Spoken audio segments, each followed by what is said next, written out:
एक माँ जिसकी उम्र लगभग 32 साल के आसपास होती है, वो अपनी नाबालिग बेटी से कुछ इस कदर परेशान हो जाती है, या यूँ कहें कि वो इतनी ज़्यादा परेशान हो जाती है कि अपनी ही सगी बेटी को मारने की सुपारी दे डालती है। लेकिन इस केस में मोड़ तो तब इंटरेस्टिंग आता है कि जिसको माँ ने सुपारी दी थी, उसी इंसान को बेटी भी सुपारी दे देती है। और ये रियल कहानी कोई ऐसा लगता है कि जैसे एक सोची समझी स्क्रिप्ट जो कि हम फिल्म देखते हैं, जिसमें सस्पेंस पे सस्पेंस आता रहता है, उस तरीके की ये रियल स्टोरी है, रियल क्राइम है, या यूँ कहे कि हमारे समाज का एक आईना है। दोस्तों नमस्कार, मैं ज्योति सिंह आपके अपने चैनल क्राइम शूट में एक बार फिर से आप सभी का हार्दिक स्वागत करती हूँ। दोस्तों आगे बढ़ने से पहले अगर आपने मेरे वीडियो पर पहली बार क्लिक किया है तो वीडियो को सब्सक्राइब जरूर करें, साथ ही अपने फैमिली फ्रेंड्स में शेयर करना ना भूलें, ताकि इस स्टोरी के माध्यम से किसी और को भी जागरूक किया जा सके। दोस्तों ये जो सच्ची घटना आपको सुनाने जा रही हूँ वो कोई बहुत पुरानी घटना नहीं है। अभी अक्टूबर की बात है, अक्टूबर 2024, 6 अक्टूबर की बात है। 6 अक्टूबर को जो कि एक अलका नाम की औरत होती हैं, उनकी लाश मिलती है। और जब उनकी लाश मिलती है, क्योंकि वो अपने घर से अपने पति को ये कहकर निकली थी कि वो किसी काम से मार्केट जा रही हैं, जल्दी वापस आ जाएंगी, और जब वो काफ़ी देर तक वापस नहीं आती हैं तो उनके पति परेशान हो जाते हैं और वो पुलिस को कंप्लेंट करते हैं। पुलिस जांच पड़ताल में शुरू हो जाती है, लग जाती है, और उसके बाद ही इस सारे घटनाक्रम का खुलासा होता है। दोस्तों ये सच्ची घटना है उत्तर प्रदेश की। वहाँ पर एक गांव में एक फैमिली रहती थी, जिसमें पति पत्नी और 2 बेटियां थी। दोनों ही बेटियां नाबालिग थी, जिसमें घर के मुखिया यानी कि जो पति होता है उसका नाम उमेश होता है, और जो पत्नी होती है उसका नाम होता है अलका। दोनों ही अपनी फैमिली के साथ अच्छे से रह रहे थे, जीवन यापन कर रहे थे। और इसी बीच जो अलका की बड़ी बेटी होती है, अलका को पता चलता है कि उनकी जो बड़ी बेटी है उसके 2 लड़कों के साथ अफेयर चल रहा है, वो भी एक साथ। अलका अपनी बच्ची को डांटती है, बोलती है उसे कि ये सब मत करो, ये बहुत गलत है, ऐसा तुम्हें नहीं करना चाहिए। अमूमन हर माँ अपनी बेटी को यही समझाती है। बेटी नहीं मानती है। इस बात पर माँ बेटी में बहुत ज़्यादा बहस हो जाती है।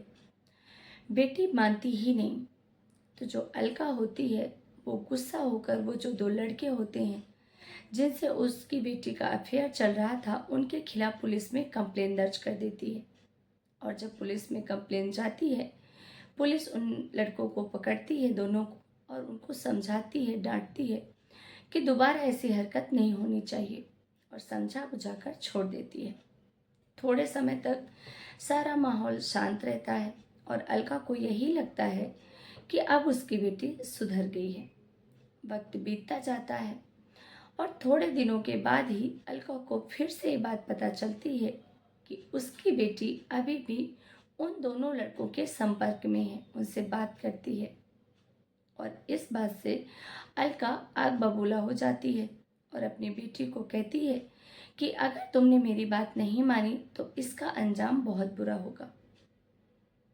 अच्छा, यहाँ पर सबसे बड़े सस्पेंस की बात यह है कि एक तरफ जो माँ होती है वो अपनी बेटी को लगातार समझाती है कि ये सब करना सही बात नहीं है, तुम ये सब मत करो।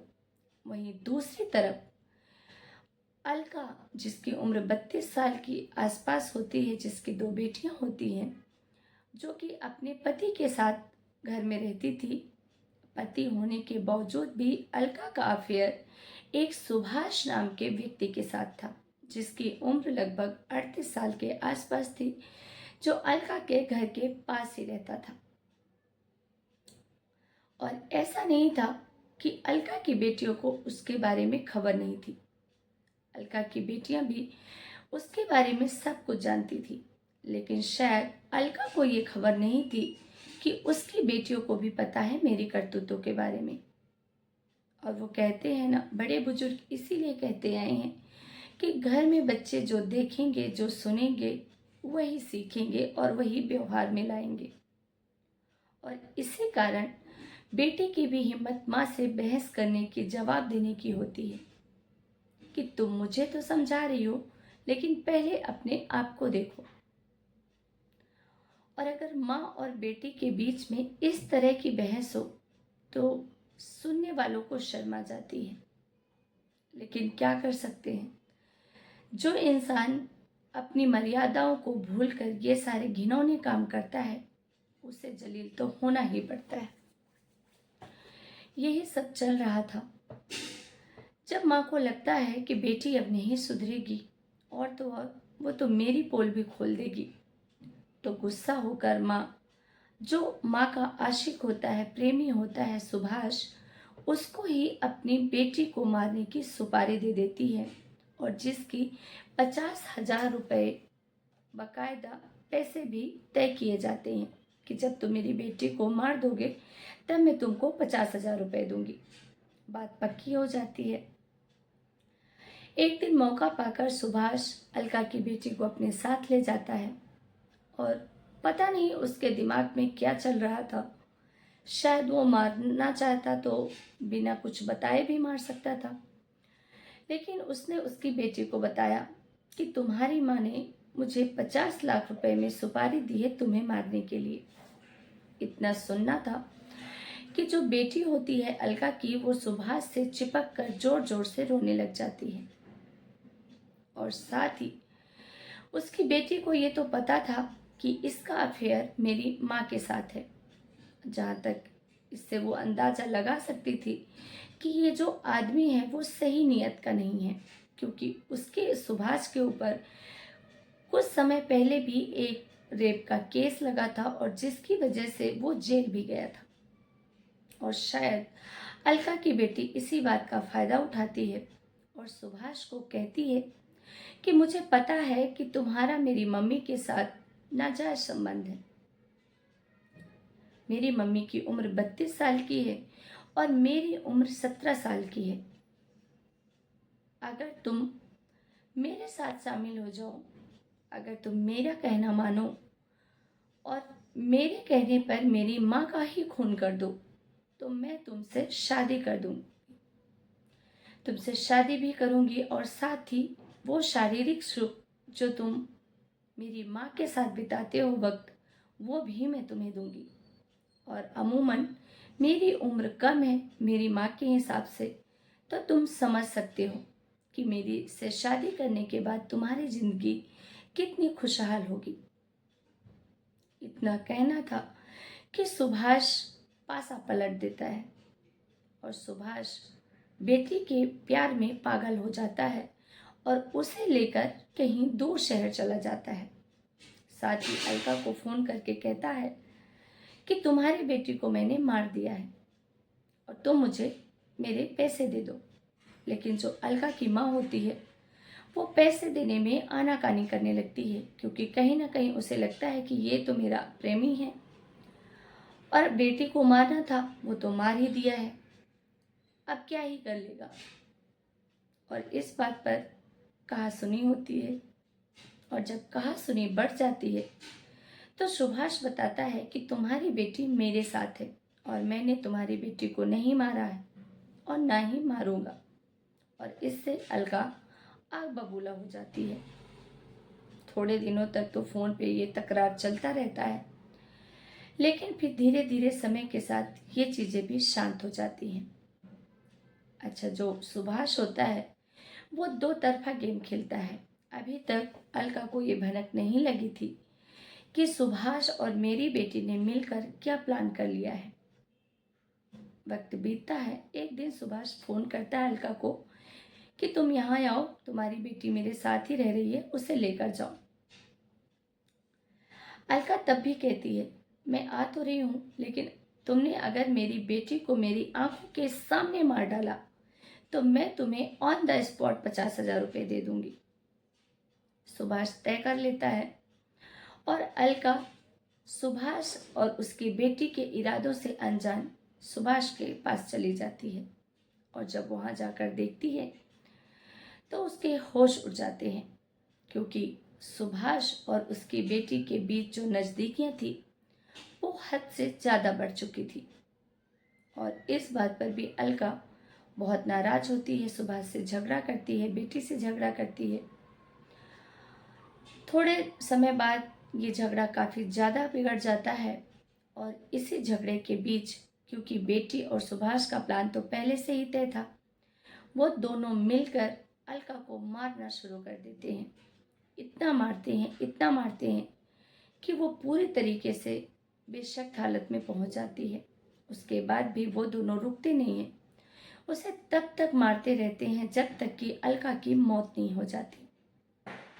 अलका दम तोड़ देती है और उसके बाद वो अलका की लाश को उठाकर एक बाजरे के खेत में फेंक देते हैं और दोनों वहां से गायब हो जाते हैं, फरार हो जाते हैं। और यही वो दिन था जिस दिन अलका अपने पति से ये कहकर निकली थी कि मैं मार्केट जा रही हूँ, थोड़ी देर बाद आ जाऊंगी। और जब शाम तक अलका घर नहीं आती तो उसका पति परेशान होकर पुलिस को रिपोर्ट दर्ज कराता है और पूछताछ शुरू होती है।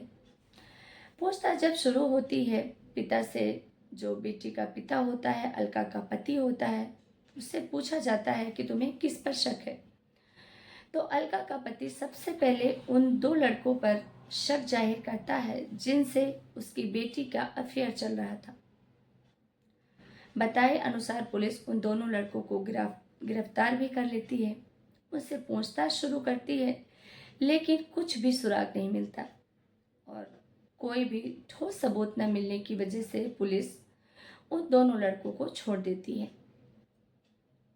और उसी समय कहीं से सुभाष नाम के व्यक्ति का जिक्र आता है, क्योंकि जो अलका होती है उसकी कॉल डिटेल्स निकलवाई जाती है और कॉल डिटेल्स पर एक नंबर संदिग्ध दिखता है जिस पर अलका की घंटों घंटों तक बातें होती थी। और जब कॉल डिटेल्स जिस पे ज़्यादा बात होती थी उसकी डिटेल्स निकलवाई जाती है तो पता चलता है कि ये अलका का बॉयफ्रेंड यानी आशिक, प्रेमी, ये जो भी कहें, उसके आशिक सुभाष का नंबर है। और सुभाष की छवि समाज में पहले से ही कुछ ठीक नहीं थी और इस वजह से शक और गहरा जाता है। सुभाष को ढूंढने में पुलिस लग जाती है, लेकिन कहीं भी पता नहीं चलता। पुलिस को अपने मुखबिरों को सशक्त करना पड़ता है और 1 से 2 दिन में ही पुलिस को ये सूचना मिलती है कि सुभाष और अलका की बेटी दोनों साथ में देखे गए हैं। और इतनी जानकारी मिलनी थी कि पुलिस सख्ती दिखाते हुए उन दोनों को गिरफ्तार कर लेती है, ढूंढ निकालती है। और ढूंढने के बाद जब दोनों से सख्ती से पूछताछ की जाती है तो वो ज़्यादा देर तक अपने झूठ को छुपा नहीं सकते।